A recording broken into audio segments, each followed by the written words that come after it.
Good day. I-demo natin tong click type na torque wrench.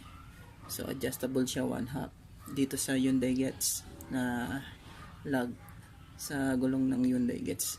So tetest natin sa lug nut. So luwagan natin yung dalawang nut para makita natin kung tama.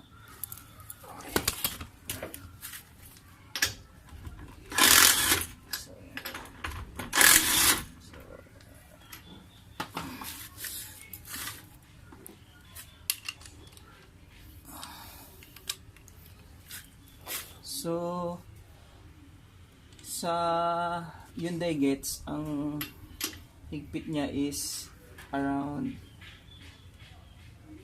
88 to 100 Newton meters. So sinet ko na siya dito. Ayan, nakaset na siya. So lagi niyo titingnan yung manual nyo or saka yung conversion table. Ayan, conversion table. So isinet ko na siya. Test natin ngayon. So hanap natin.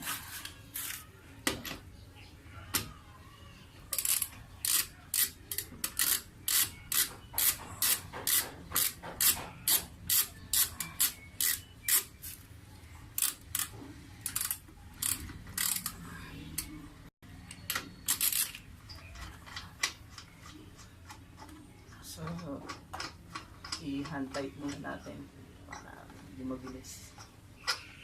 So, ayan.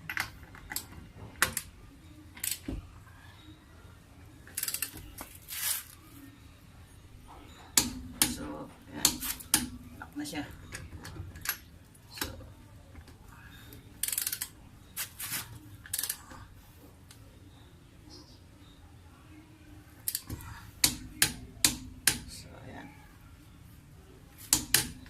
Tingnan din natin yung iba kung talagang nasa tamang higpit siya.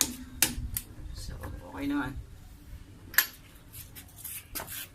So bawat sasakyan kasi may owner's manual.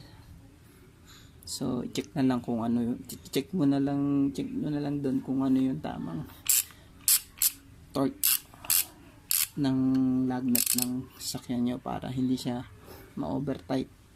So ayan, to yung demo ng Flyman USA. Ayan. So ito nga pala yung pag nirelease niya, napakadali niyang tanggalin.